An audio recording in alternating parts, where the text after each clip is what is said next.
All right, let's start tonight with chapter 11, which is sort of officially the halfway point in the class. So you're halfway home as of tonight. Landlord and tenant law. Did you start? I did start. Thank you very much. I'm trying to earn your position back. Get back into good graces. So, way back in chapter 2, we talked about property ownership and different forms of ownership, right? We gave you a word, freehold. What does that word freehold mean? Ownership. So non-freehold, we said, means what? Leases. So this chapter is all about those non-freehold estates. These are non-freehold estates. Remember, an estate is just how we relate to a piece of property. And so in this case, what we mean is that our relationship to the property is that we are leasing it to someone, or we're a tenant who's leasing it from someone. Okay? Now, we're going to talk about some things that are generic to all leases. Some of these things are going to be generic or the same, whether this is a residential lease or a commercial lease. But a lot of what we talk about in landlord and tenant law, a lot of it, is very specific to the residential side of things. Okay? And you're gonna see more and more and more of that as we move forward in the class. To this point, most of the things we've talked about are not specific to one area of real estate. You know, they carry across the board.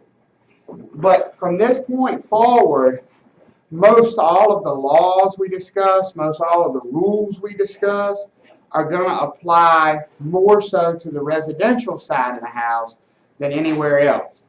Here's the reason for that. The Real Estate Commission has one stated goal. Their mission, their operating mantra, if you want to put it that way. You know, but their mission statement is to protect the public. Protect the public from who? Us. Us. That's exactly right. From the people to whom they issue licenses. We pay them to protect the public from us. Okay? What members of the public generally do you think are going to need greater protection? People who are buying or leasing residential property, or people who are buying or leasing commercial property? Who needs a greater level of protection? Residential. The phrase that the Real Estate Commission uses is they're less sophisticated.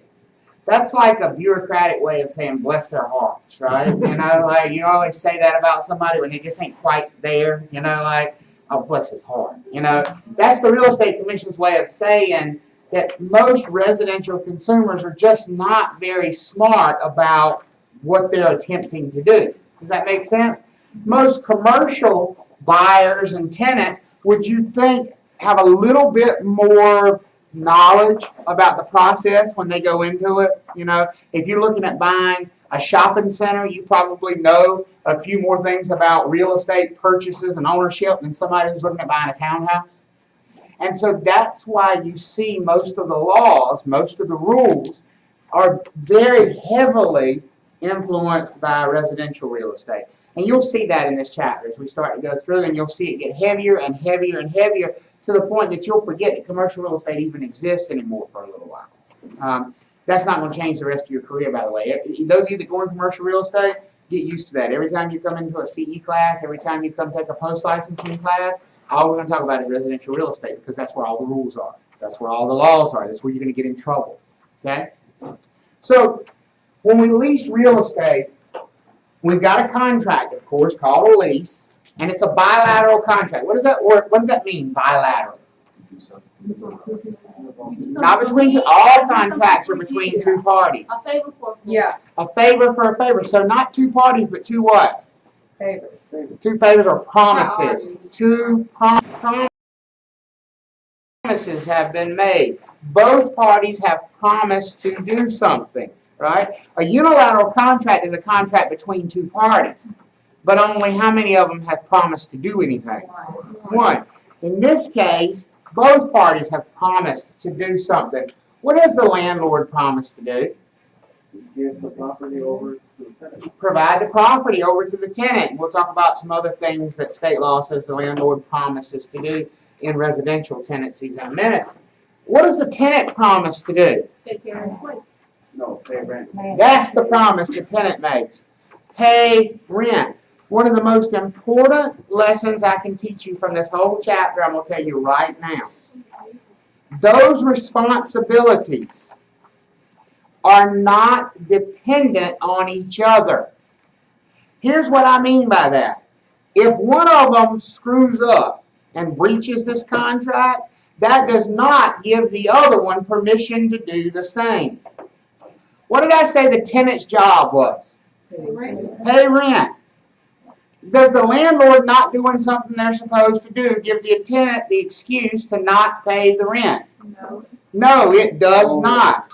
Does the tenant not paying the rent give the landlord an excuse or legal reason to not do something that they're supposed to do?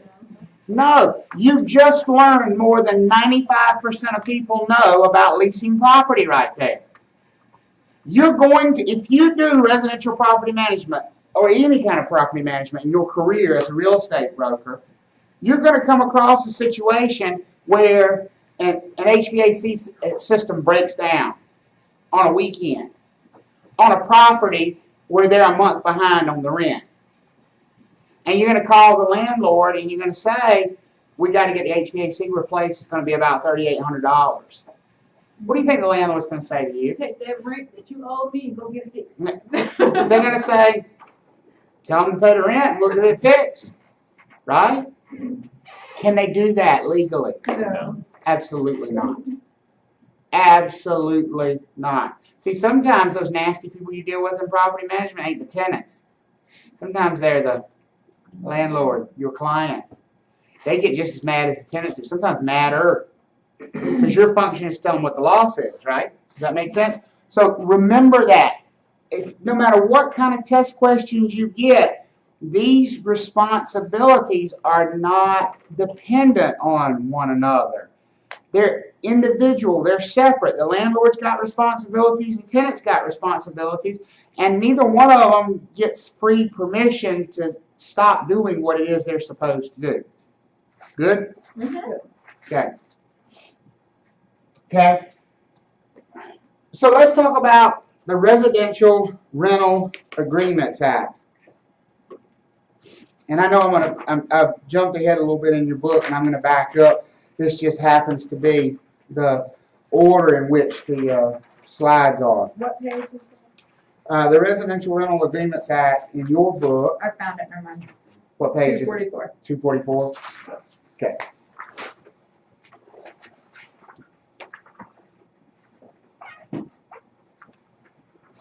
We just talked about the most important part of the Residential Rental Agreements Act. These two parties have to do what they said they were going to do no matter what the other does. Does the tenant ever have the right to stop paying rent? No. No. Not as long as they occupy that property. They do not. Now, the landlord has some statutory duties. In your book on page 245, it says that landlords in North Carolina have to give this warranty of habitability.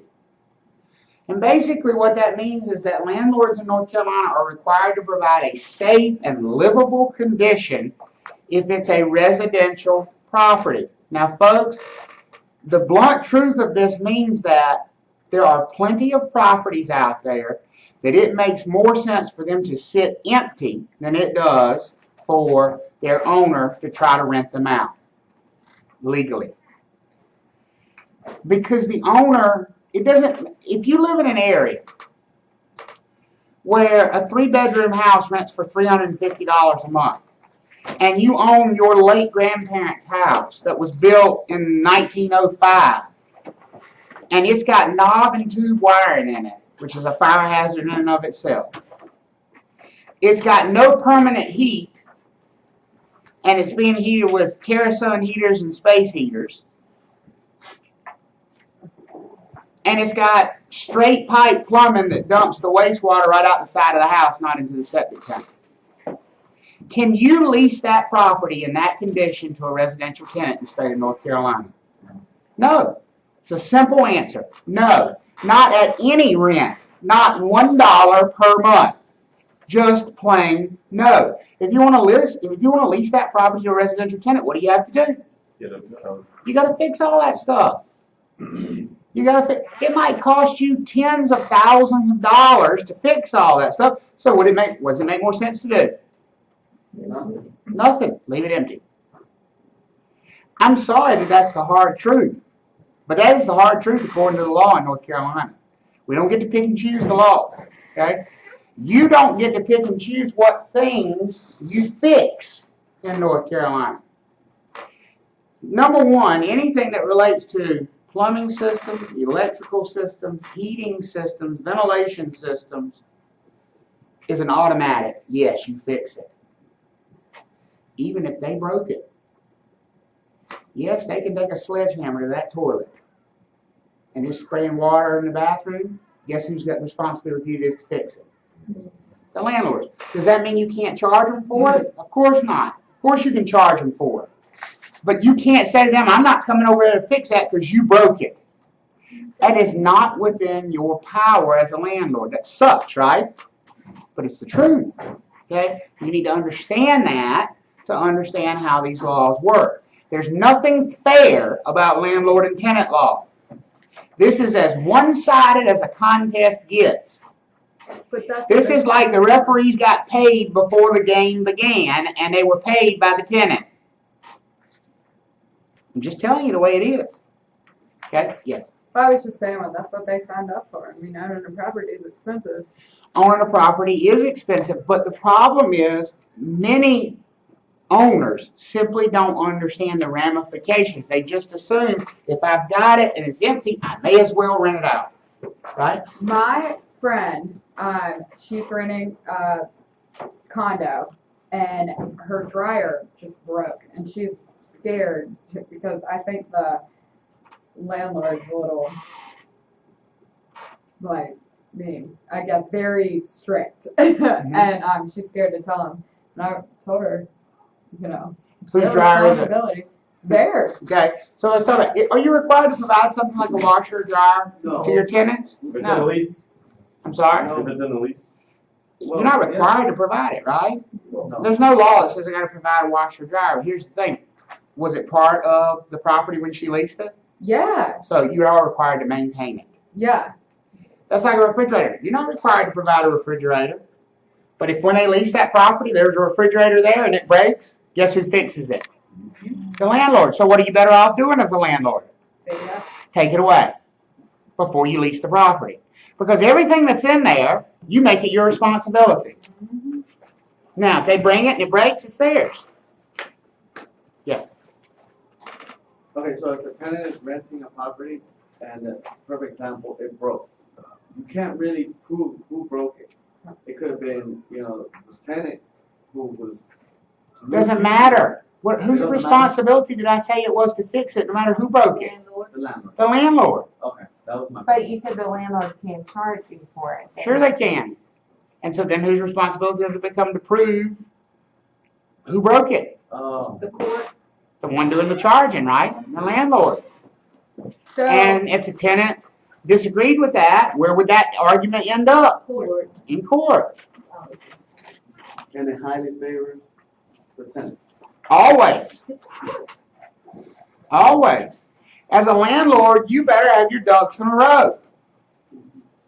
You simply can't do it any other way because, and here's the thing, folks, the laws are written that way for a reason. The phrase or the name slumlord exists for a reason. There are plenty of landlords who over the years have completely taken advantage of tenants. But we've reached a point now where, in my opinion, having been on both sides of the thing, the law is far too favorable to the tenants who know how to take advantage of the law. Those that know the law. Now, if you didn't have strict laws, the landlords would run crazy. So it's kind of a balance that we have to have. Right now, every apartment complex in the city of Raleigh violates the law every single day. I guarantee you they do it. One of the things we're going to talk about in this chapter is the Tenant Security Deposit Act. What you can and cannot do with a security deposit in a residential tenancy. And when you look at that list of things they can charge for, and then you look at what they actually do charge for, it is laughable how much they run all over that law. But the tenants don't know enough to fight. They don't know enough to say, no, the law says you can't do that. How many of you have ever been charged for cleaning carpets when you moved out of an apartment? You know that's against the law? I know. What? Sensational realty. They changed our North lease. Carolina. They changed our lease and said we had to clean the carpet whenever we moved out. And that your lease can say that. There's no problem with your lease saying that. But where's your tenant security deposit charge for it? Because the law governs what the tenant security deposit. So theoretically, you don't clean the carpets. The lease says you got to clean the carpets, right? They'd have to refund your security deposit in full and then send you a bill for cleaning the carpets and hope you paid it. Because it is against the law for them to charge that against that security deposit. But I thought, That's right. like, it's supposed to be in the same condition that it was when And you he thought wrong. Simple as that. The law says you can charge for damages above ordinary wear and tear. And that's it, as it relates to the condition of the property. There's other things like unpaid rent, obviously, violating the lease. But as far as condition goes, damage. If it ain't damaged, they can't charge a security deposit for it. Do most places take up a security deposit? Yes. I can't remember if mine did or not. Yes. Sorry. I want to So if you don't provide washer and dryer, and the tenant provide themselves washer and dryer, and then they broke it, you can't fix it. No, The landlord. Okay. No. you only have to fix the things you provide. Okay. So that has to be a consideration when you're leasing property. You know, there might be a case where you think, you know, oh, I could be nice and I could leave this refrigerator here. Unfortunately, nice comes at a price. You can do that, but if that refrigerator breaks, it becomes your responsibility to fix it because you provided it as part of the lease. The idea here being that, for all you know, they may have decided to lease this particular property because there was a refrigerator there. Does that make sense? Yeah, I wouldn't lease a property if it didn't have a refrigerator. You would not, what? I wouldn't lease a property. If it didn't have a refrigerator. So what you're saying is that influences your decision as a tenant, right? Yeah. And so that's why the law is set up the way it is. Because the tenant is making their decision to lease that property based on the equipment that's there, and now all of a sudden that's changed. Does that make sense for everybody? Okay? You need to understand this law of negligence thing. So everybody make sure you understand that warranty of habitability. That providing a safe and livable condition. Okay? We also need to understand this law of negligence thing.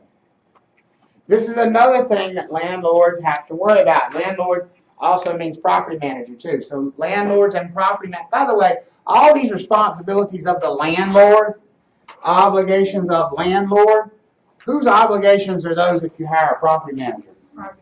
The property manager. Because in the eyes of the law, the property manager is the landlord. So you as a broker personally take on these responsibilities when you serve as property manager. Okay? So the law of negligence basically says that even if there are no rules that say you have to provide certain things, if there's clearly a need for that thing from a point of safety, then you've got to provide it. Let me give you an example of what I mean. Let's say I manage an apartment complex, and we have a young lady who is sexually assaulted in the parking lot. Now, is it going to be reasonable for her, I'm not going to say can she sue, because she can sue for anything, people can always sue. Is it likely that a court of law would find us negligent when we've never had a problem with that? It's never been an issue, we've never had a complaint, we've never had to call the police for anybody strange in the parking lot, just all of a sudden, boom, out of the blue, this happened. Is it likely that we're going to be found negligent? Yes. It's really dark. No. If it's, no. Probably not. No? But if we've had 3 such complaints and we didn't install any extra lights, we didn't send letters out to the tenants warning them that this was going on, we didn't come up with a safety plan, and this has happened 3 times already, are we immensely more likely to be found negligent in that kind of a case?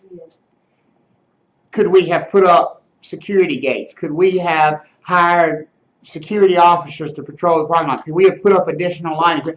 All those things we could have taken steps to address this issue because now we clearly know it's an issue. Does that make sense? If cars are being broken into in the parking lot, if somebody goes through one night, you've never had a break-in, and somebody busts out 15 windows and steals the radios, that's probably not negligence on the part of the landlord. That's just criminals being criminals. But if it's happened 3 times in a month and they haven't done anything to change the way they operate the facility, that's probably negligence. If we have an ice storm tonight and tomorrow morning the sidewalks are iced over and somebody gets out at 6 o'clock in the morning and falls down, is that probably negligence on our part, or is that stupidity on their part for getting out at 6 o'clock in the morning the night after an ice storm? Well, That's on them. Yeah. It's most likely going to be on them because we haven't had an opportunity to address that problem, right?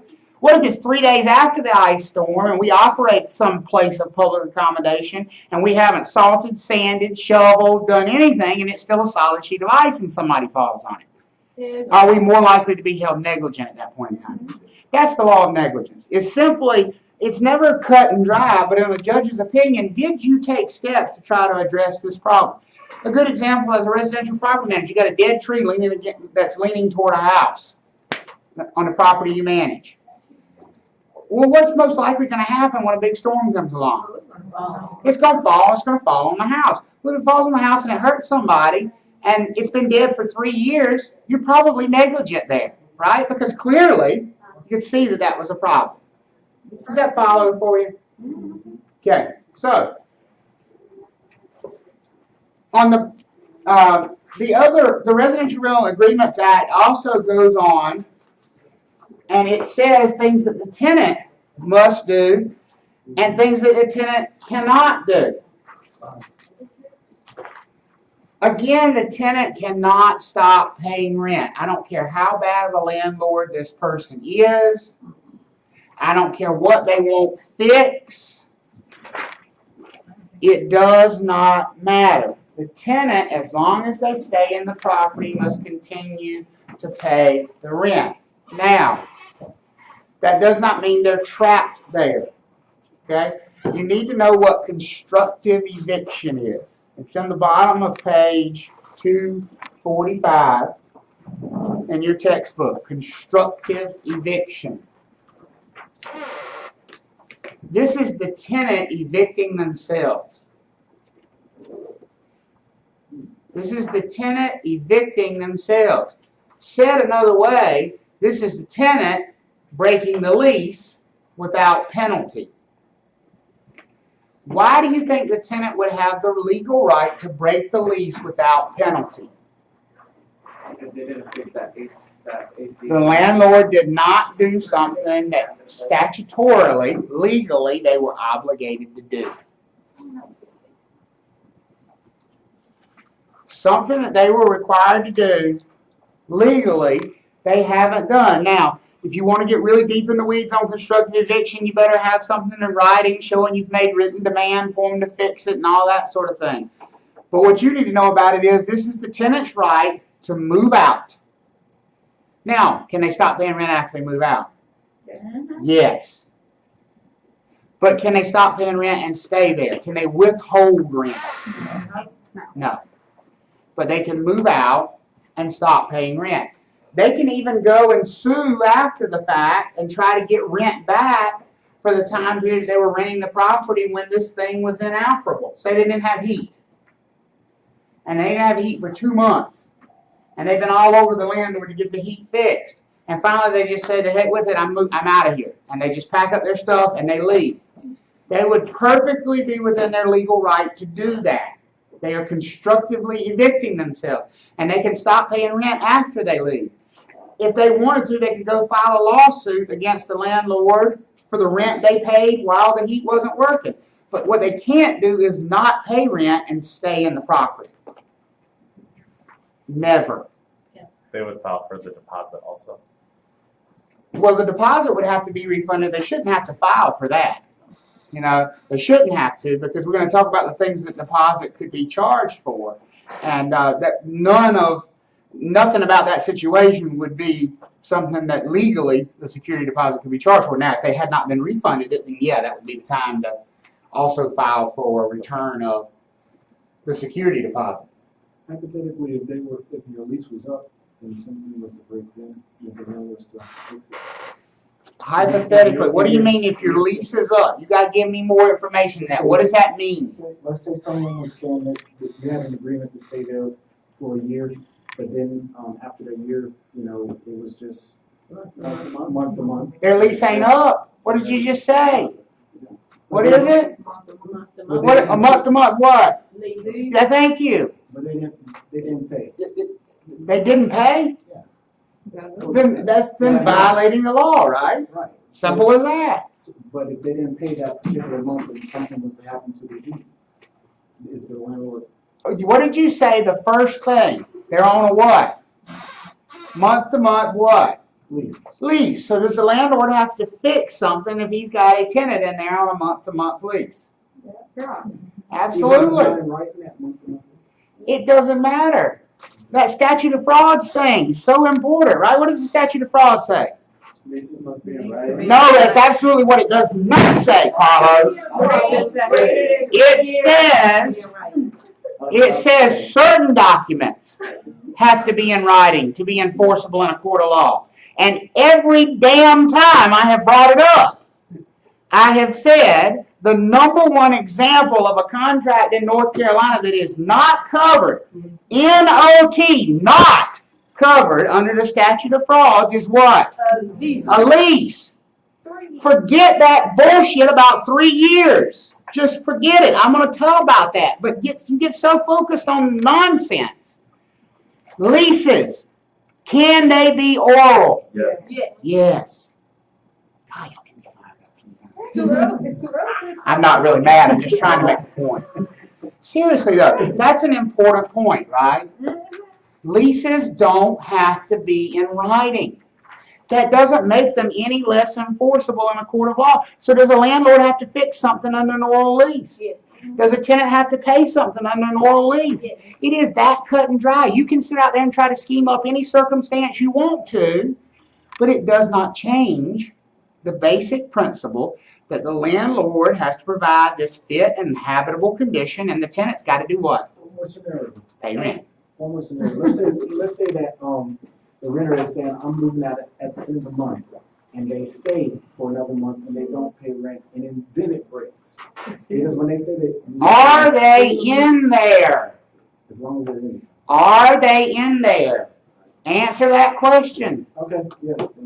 Then do they have a lease? They still have a lease. Are they in there? Yeah, they're in there. Then they have a lease. They're either trespassing or they have a lease. One of the two. And if they're saying they're moving out, they're trespassing. No, that is not trespassing. Trespassing means you never had a legal right to be there at all. Ever. Did they have a legal right to be there at some point? At some point, yes. Absolutely. Then they're leasing. And there is, and see, this is why property managers are the most likely people to get sued in real estate. Because they sit there and they try to come up with 400 different circumstances and none of them matter. The law is extremely cut and dry. Extremely cut and dry. If they ever had a lease and they still are in the property, they still have a lease. Unless you evict them. And how do you evict them? You can't evict them. Who can evict them? A court of law. There is only 2 legal ways in the state of North Carolina for a tenant to leave a property. That's it. They can do it on their own free will, or who can kick them out? Court of law.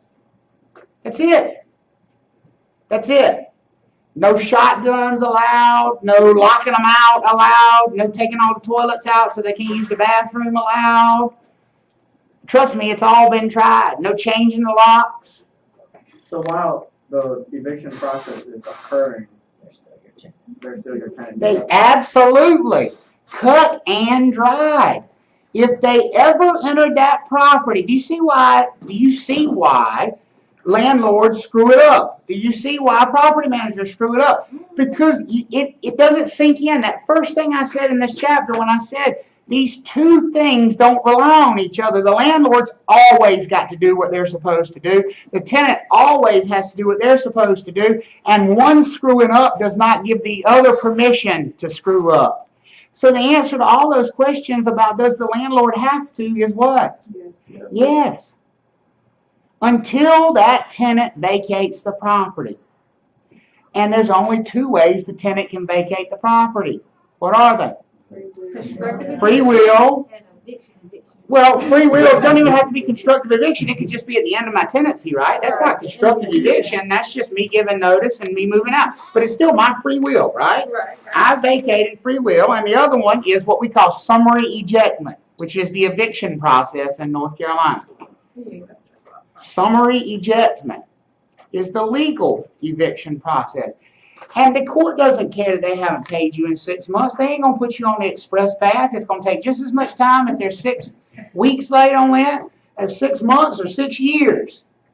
And you don't get to say, I'm not fixing that. Matter of fact, they could probably sue you for not fixing something while they were there not paying rent. I haven't paid in 6 months. Well, you should already have started eviction procedure. Ain't that the truth? Ain't that the truth? Okay? So, what we mean here when we say no self-help eviction allowed? You can't change the locks. Can't change the locks. You can't show up with a shotgun. You can't scare them. You can't go lock their stuff up and hold it hostage. You can't do any of those things legally. You can do whatever you want to do, but they're all illegal. Legally, the tenant either leaves on their own or you go through the court process to evict them. Summary ejectment. That's the only two legal mechanisms. That's it. That is it. And those are usually actually heard by a magistrate, not a judge. Okay? Now, I will point out, this is where I just give you some real world advice. If you ever find yourself in a situation dealing with tenants, particularly tenants who are not paying, who are a pain in your rear end, sometimes you have to hold your nose and do things that are the most economically responsible, even if they make you sick to your stomach at the thought of doing them. How many of you would consider walking up to the door of your tenant who hasn't paid in 3 months with a check for their security deposit plus $500 and saying to them, here's your security deposit back, here's $500, I will give it to you on Friday if you hand me the keys? How many of you would consider doing that? Because I would have already been paid. I would, because I've been in property management. And I know how damn long it's going to take if we have to go to court to get them out. How many times do they have to be late and you have to go to court in North Carolina? One time. If they catch back up, then how And see, many- there's the problem. You got to know how to do this thing. You don't file for, just as an FYI, in North Carolina, don't ever file as evicting them for non-payment of rent. Because non-payment of rent can be fixed. You file to evict them for non-payment of rent, they show up on the morning of court and they pay you the rent that's back, they just dismissed your claim for summary eviction, summary ejectment. In Maryland, What you have to go file 4 for, what you file for is breaching the lease. And then there's a section that asks you, well, what section of the lease did they breach? You say, failure to timely pay rent. Because you can't fix a breach. Breach means it's done, right? So that's the legal tip if you're going to be a property manager. But one time is enough. But still, those of us who have been there, you're talking 45 days, best case scenario from the time you go file. Plus you got to pay that filing fee. Then you got to take a day off from whatever your normal job is to go down there and sit in court and deal with it. Then you got to take another day off to go sit down there with the sheriff to get possession of the property. And all for your trouble, you get a judgment against this person that's not worth the paper it's written on because they're never going to pay you. Right? So, yeah, I gave them their $1,000 security deposit back, and I gave them another $500. I gave them $1,500 to get out of my face. Or, I can keep their $1,000 security deposit, but they're gonna stay in the property for another month and a half without paying rent, so I've lost $1,500 right there. And I had to pay $300 to file the case at the courthouse, and I had to lose 2 days of work. And I had the headache of dealing with the thing. And they're probably gonna trash it on the way out. You ain't never seen how clean a house can get when you tell them you show up with $1,500 on Friday. They'll be in there with a rug doctor shampooing carpets for you. I'm telling you, here's why I tell you that story. It has nothing to do with the test. I tell you that because I want you to understand court should always be your last option. Absolute last option. If you can find a way for them to vacate on their own, remember I said the only two ways is them to vacate willingly, right? Or through a court of law. Find a way to get them to do it willingly, even if you have to pay, because that's usually going to be cheaper than going through the court process. I promise it will. It might make you sick, you might hate it, feels real bad to hand money back to somebody who owes you a bunch of money. I get it, I know, but in the end, it's usually a better result. Okay? Is everybody good on how you can evict people? The summary ejectment process is the only legal way. Okay? We also have the North Carolina Tenant Security Deposit Act. Again, only applies to residential tenant security deposits. Okay? The Tenant Security Deposit Act only applies to residential security deposits. And this is on page 248 in your textbook.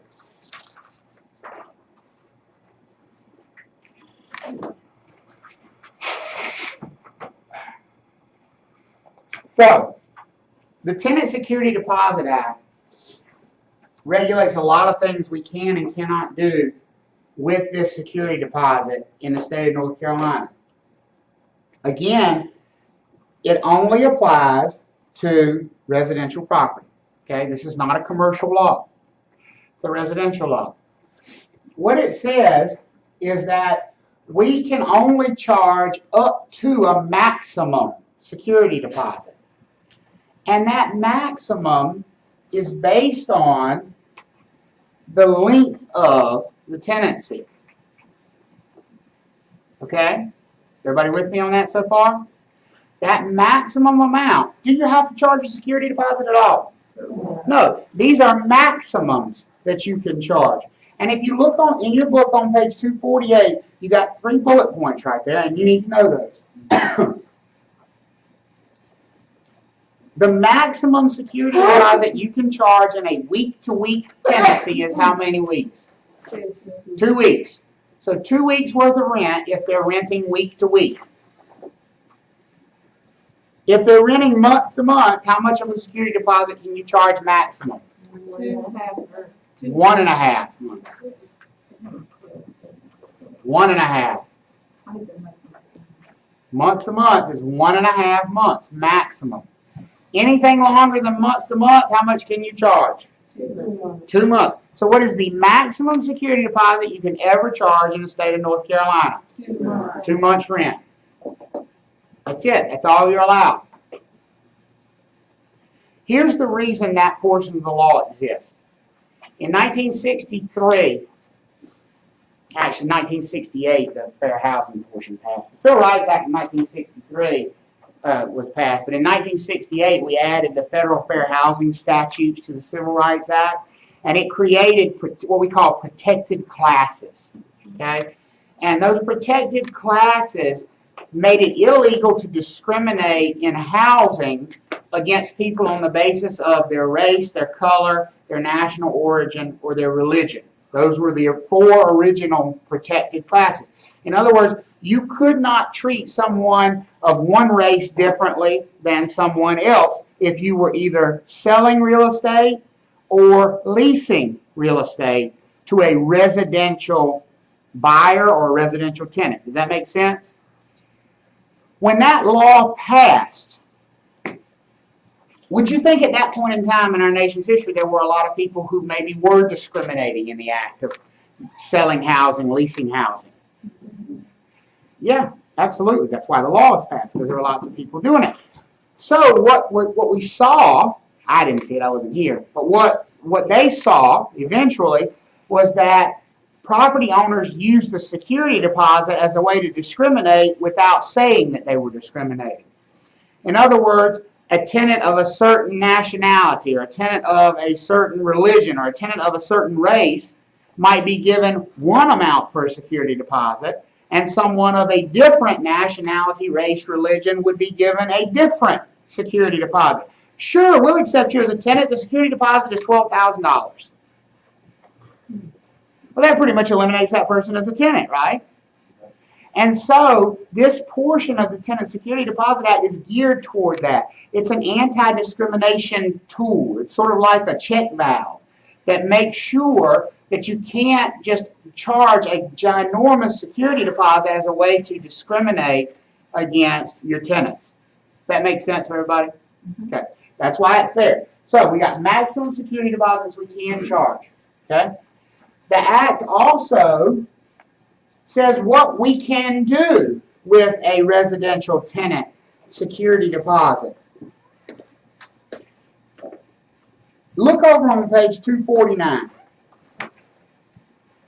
Let's first talk about damages.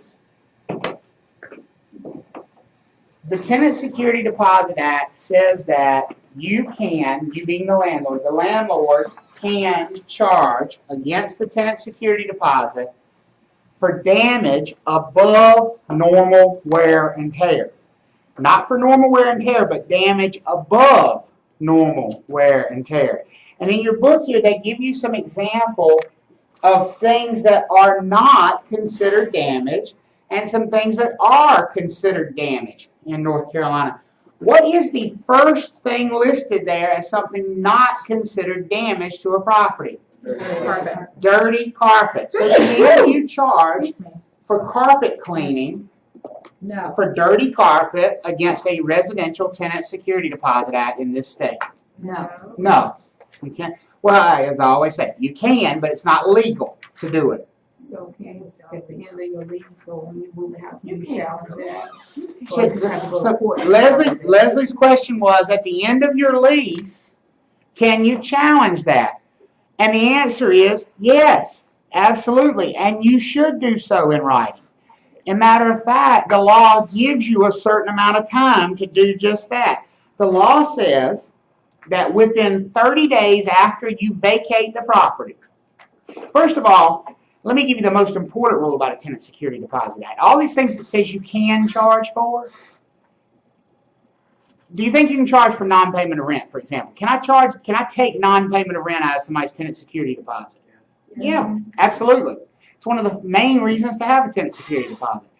Can I take it out when they don't pay? No, I can't touch that tenant security deposit until that tenant has done what? Vacated. Until they are out of that property.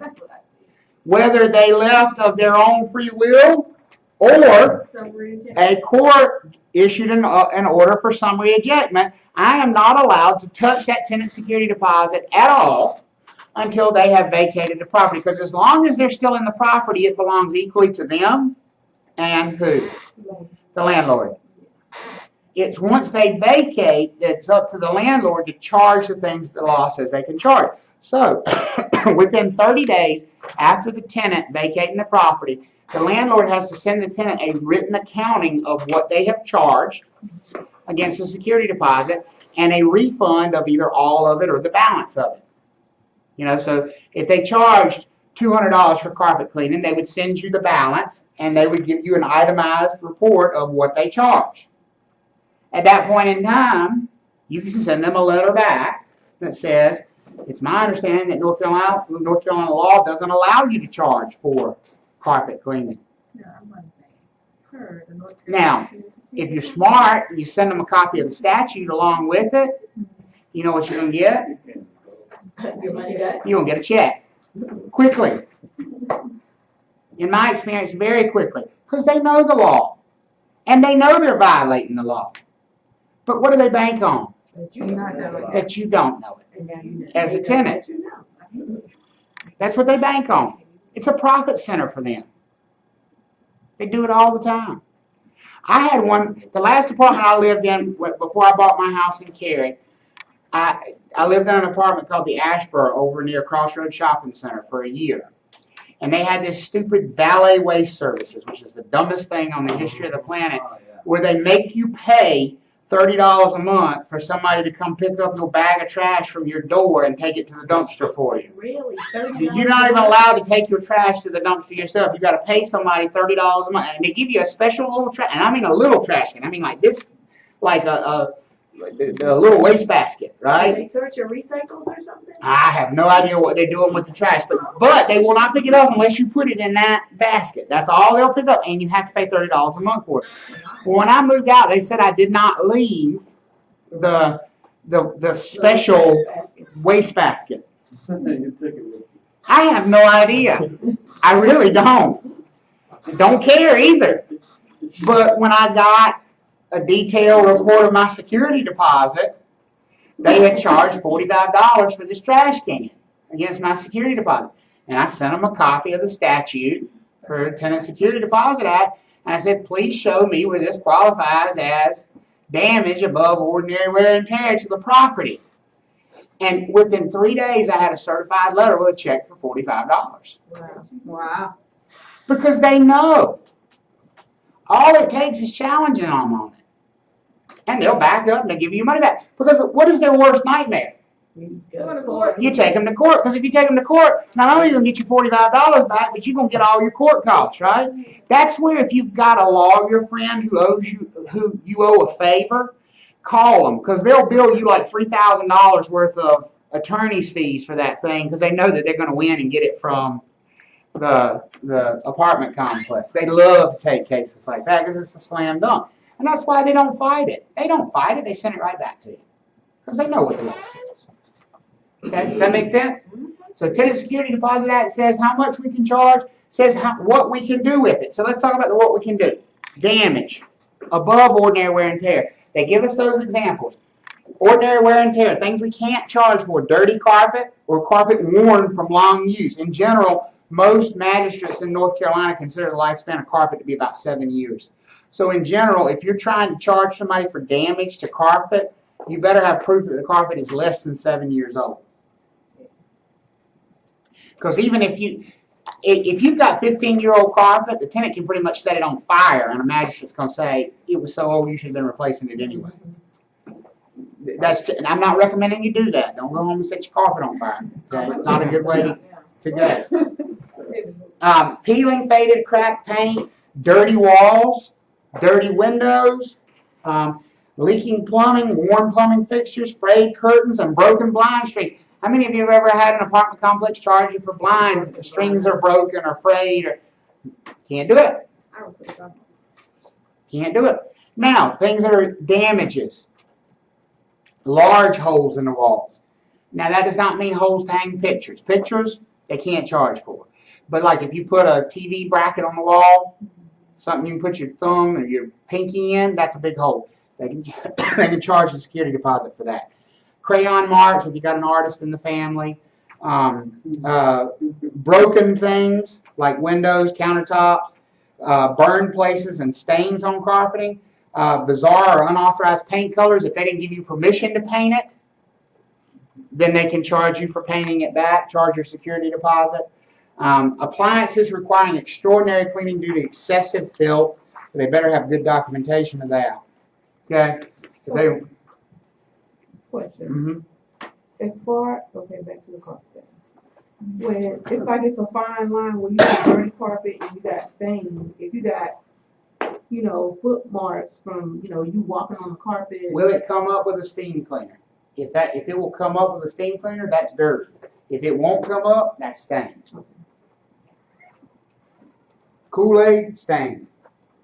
Dirty feet, dirty. Okay. So, I mean, in general, if it can be cleaned out, they can't charge for it. All right? Other things that you can charge a security deposit for, like I said, non-payment of rent. Also, non-fulfillment of the lease term. What does that mean? You did what? They leave broken. You broke the lease. You broke the lease. But now here's a big one. This is another one where our friends at the apartment complexes run all over the Tenant Security Deposit Act. How many of you have ever had an apartment complex say, this is the penalty for breaking the lease? They just tell you, oh, it's 3 months rent, or it's 2 months rent, or it's blah, blah, blah, blah. Well, they said you had to find somebody else to take over your. And that's what they can say. Just saying it's a 2-month penalty, they can't do, because here's what the state says they have to do. The state says they have to make an effort to re-rent the property.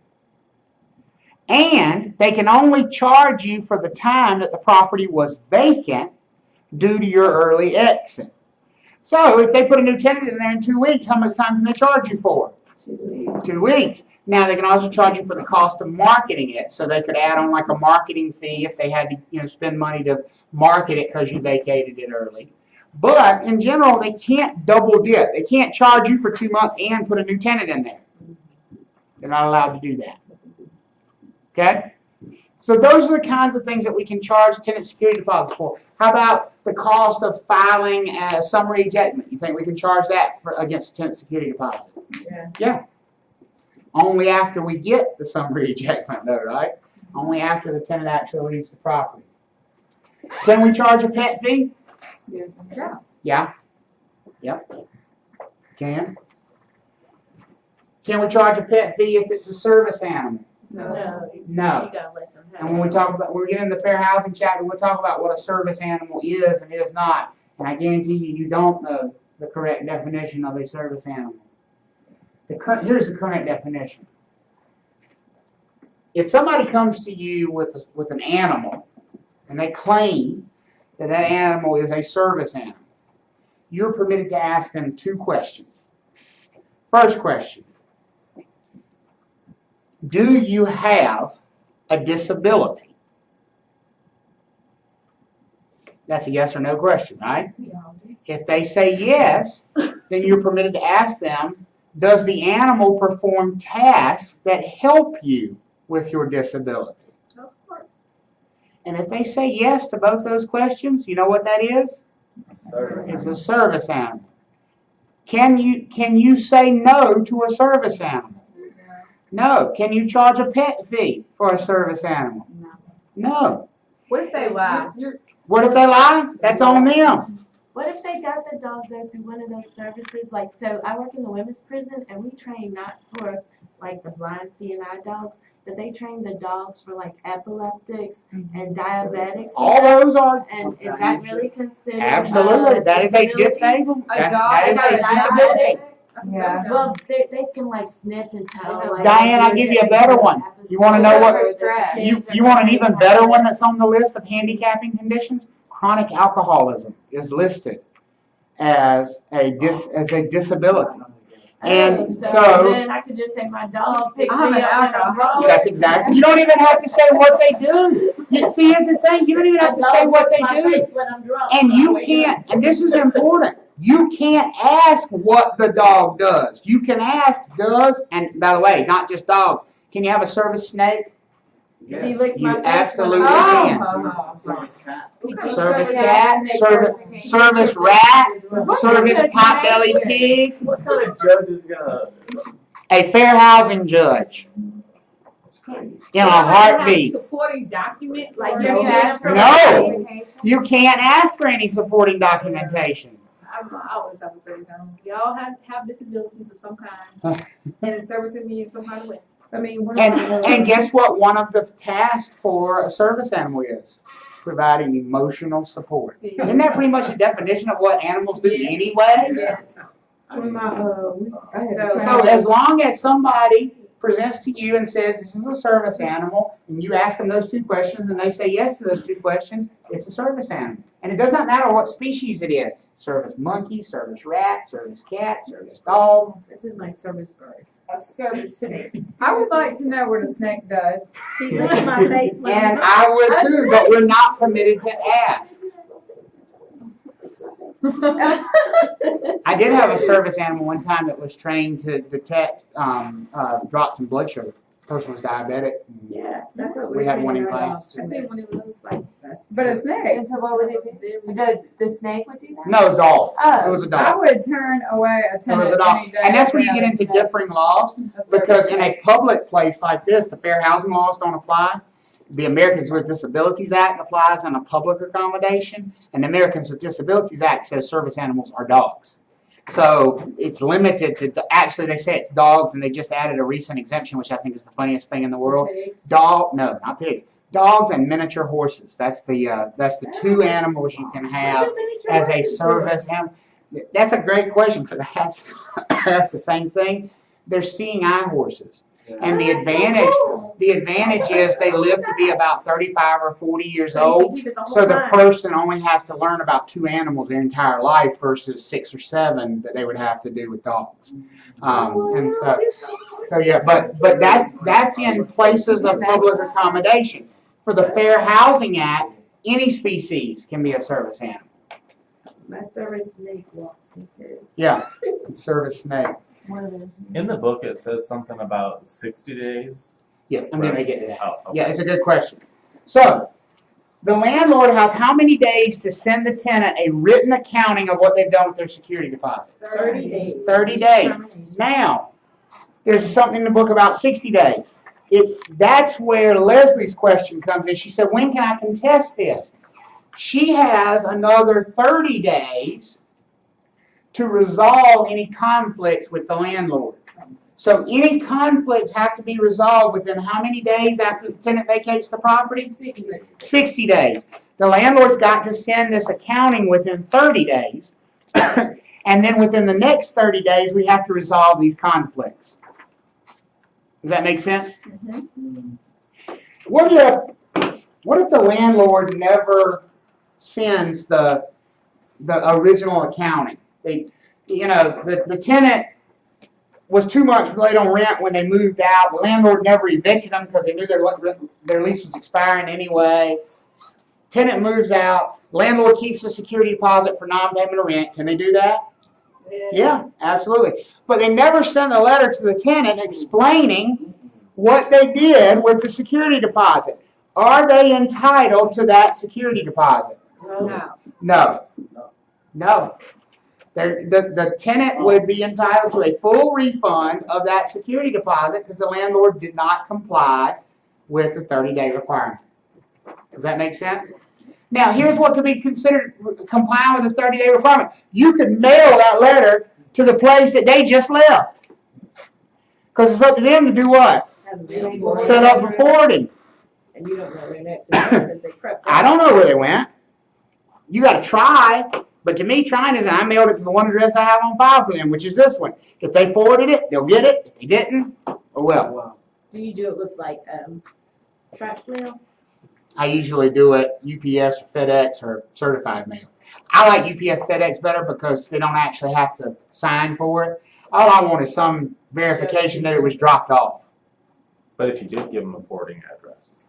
If they did give you a forwarding address, you'd have to mail it to the new address. And it just be a detailed accounting. We're writing to inform you we have withheld your entire security deposit, applied it toward your non-payment of rent for the month of so and so and so. You still have a balance outstanding of this. Thank you. Have a nice day. That's enough. They still have 60 days they still have those 30 days to contest that, right? After that, That's it. Lost their chance. That's it. That's right.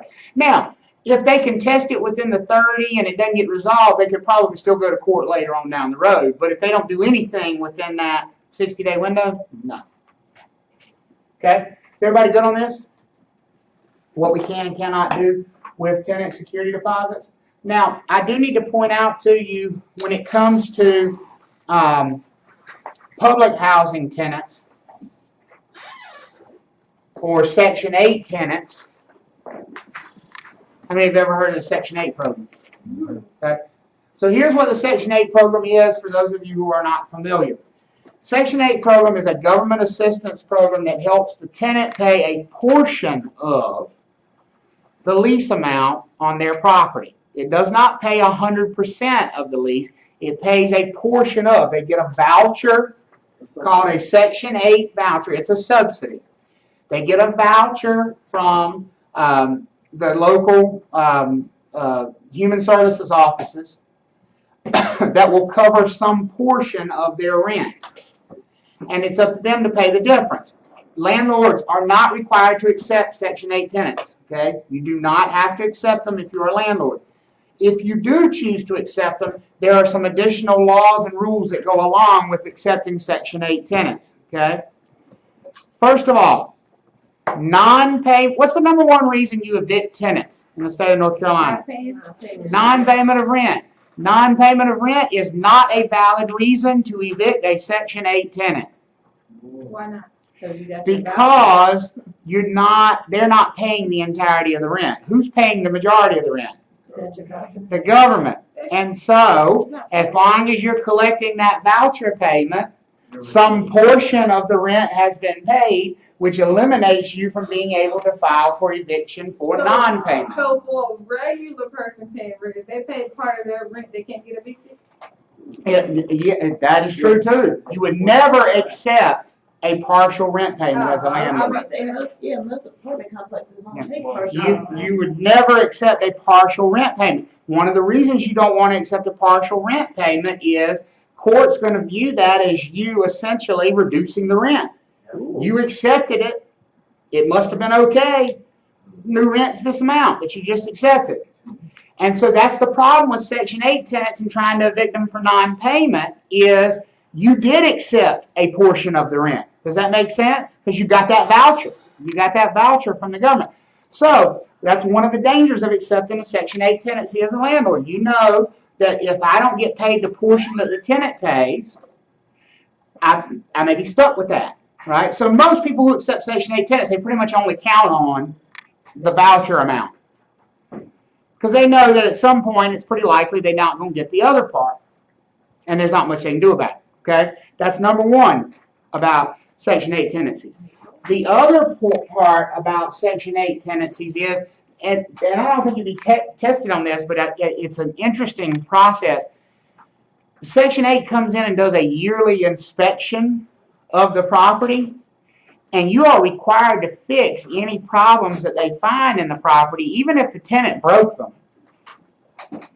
So like if the tenant took a baseball bat and knocked the light down off the front porch, you're going to be required to replace that out of your pocket. You can't charge the tenant for it. You're not allowed to charge the tenant for it. You must fix it. So again, what's the recourse as an owner? Don't accept Section 8. Okay? If you accept Section 8, you got to deal with all these rules. Is that in every state? Yes, because it's a federal program. How do you qualify for that? I mean, like. How do you qualify? I have no idea what the qualification rules. And it's low income. It's in low income assistance program, like SNAP or WIC or Medicaid or any of the various other social assistance programs.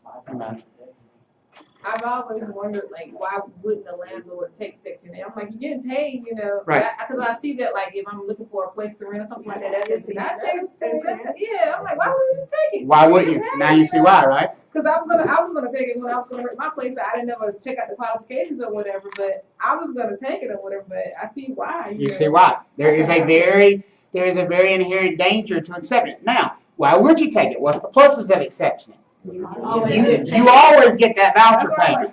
That check shows up every month and it's always on time. So here's the way a lot of owners that rent to Section 8 tenants look at it. They look at anything above the voucher amount as a bonus. If they get it, great. If they don't, oh well. Cost of doing business. Because sometimes the voucher payment, the rent's $700 and the voucher is $625. So we might be talking about very small differences here. I saw one time where the tenant's portion was $18. Wow. Now I've seen ones where the tenant's portion was $300 or $400. I would never want to be in that situation because essentially you're basically discounting half your rent, right? I mean, if you get in that situation. So as an owner, you do have to really weigh the pros and cons of accepting Section 8 tenants. It's also going to be dictated by your area. In certain areas, I mean, I'm from Edgecombe County. Probably 50-60% of the tenants in Edgecombe County are Section 8 tenants. So it'd be very hard as a landlord not to accept Section 8 vouchers. If you're in Cary, you're not going to accept them. Simple as that. So because I looked when we lived in Maryland at turning my condo into Section 8. didn't, but one of the things was like the payment was really like pretty high, like, cause it was, you know, right outside of DC. It was like a 2-bedroom was like maybe $850, $900 was like kind of like where they would pay. So I wasn't gonna charge, but $850 to $900 Right. anyway. Right. So it was like the Section 8 would have covered my Would have whole- covered the whole rent. what I was gonna charge for it, even Right. to So somebody that's not else. nearly as risky of a situation. Okay? You know, with Section 8. All right, so that's what you need to know about that. All right, so now, let me see here. Now I want to go back to the beginning of the chapter.